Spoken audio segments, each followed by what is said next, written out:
Well, there's just 43 days to go until the US presidential election, and if you can believe it, the race is becoming stranger and stranger by the day. The latest Harris campaign ad is targeted at white dudes. Take a look. Hey, white dudes. So I think we're all pretty sick of hearing how much we suck. Every time you go online, it's the same story. We're the problem. And yeah, some white dudes are. Trump and all his MAGA buddies are out there making it worse, shouting nonsense in their stupid red hats and acting like they speak for us when they don't. So I've been doing my own research and decided to check out Kamala Harris and Tim Walz. And before you jump down my throat, they're actually talking to guys like us.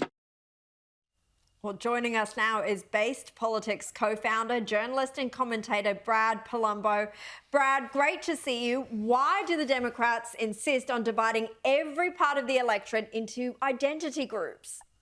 They're addicted to identity politics, and I think this ad sets a new world record for cringeworthy pandering. I mean, what is this accent? You guys may not have picked up on it, but this is some weird combination of a Boston accent, maybe a Jersey accent, maybe Midwest. I don't know, but is this what they think white dudes are like? I mean, there's something about this that is just so tokenizing and so blatantly an attempt to pander to people that it's bizarre. And personally, I imagine how whites for Trump would go over, right? Yeah. It would go over like a lead balloon, right? And that's good. We don't need racial balkanization of our politics in 2024. It's gross and strange stuff. It really is. But this is what passes for progressive in my country these days. Well, Brad, speaking of strange stuff, let's talk about the media coverage of this election. A CNN reporter interviewing a Trump supporter at a MAGA boat parade has been well and truly owned after suggesting that this guy shouldn't be concerned about the cost of living because, you know, he owns a boat. Let me maybe ask like a slightly impolite question. But, you know, if you can afford a boat, you're not hurting so bad, right? Because a boat costs a lot of money and it's a lot of upkeep. Listen, nobody gave me I earned everything that I've got. I'm retired military, retired power plant, and I am successful and retired and with boats, jet skis, because I did it right. I think it's interesting that people who are a little bit more comfortable are still so concerned about the economy. Did you see what I'm saying? Because I want my money to go further. Brad, even given how biased CNN can be, I mean, that's pretty incredible, is it not? It's really wild stuff. I don't know why they aired this. They thought this was a good look for them? No, it just showed you how out of touch many in the mainstream media are.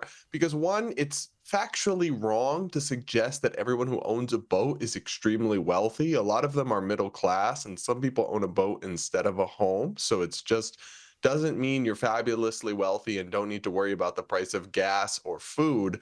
But even then, the CNN reporter seems shocked by the idea that he might care about the economy, even if he's personally pretty well off, because it affects everybody. And Republicans are not, in fact, these selfish, greedy people who only care about themselves. It really shows you the stereotype and contempt that at least some people in mainstream media have towards MAGA supporters. And I thought it was a very revealing clip, and I'm surprised they let it go to air. Oh, I was surprised it was genuine at first. I had to double check that myself, that this was actually CNN. Ridiculous. Well, speaking of ridiculous, we've heard some pretty outrageous things in this presidential campaign, but Brad, I reckon this one tops the lot.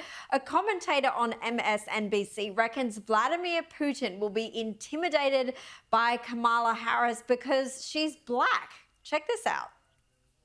Kamala Harris would be just the opposite. Why? Because she's an inspiration. As a black woman, the product of a mixed marriage, our credibility as a nation, you know, that we would be able to allow, our country is so great that we're allowed a woman like that to become the commander-in-chief, the president of the United States. That is going to send a powerful message all over the world. People like Vladimir Putin are going to say, hey, wait a minute, these guys, you know, they truly have a democratic country. Brad, your thoughts? I'm almost lost for words at the stupidity of the suggestion that Vladimir Putin is going to be wowed by the boxes Kamala Harris checks off on the census. Newsflash, MSNBC, he doesn't care. He's going to look at her and see weakness. He's going to see her incoherent word salad.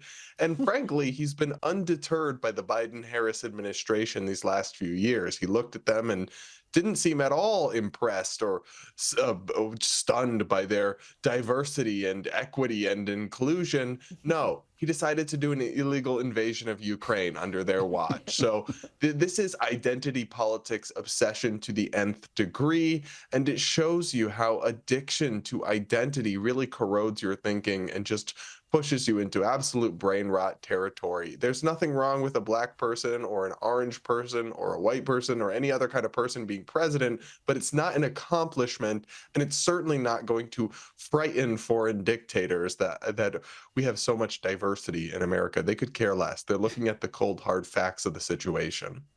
Absolutely. Hey, Brad Palumbo, thanks once again for helping us to make sense of America. Thanks, we really appreciate your time.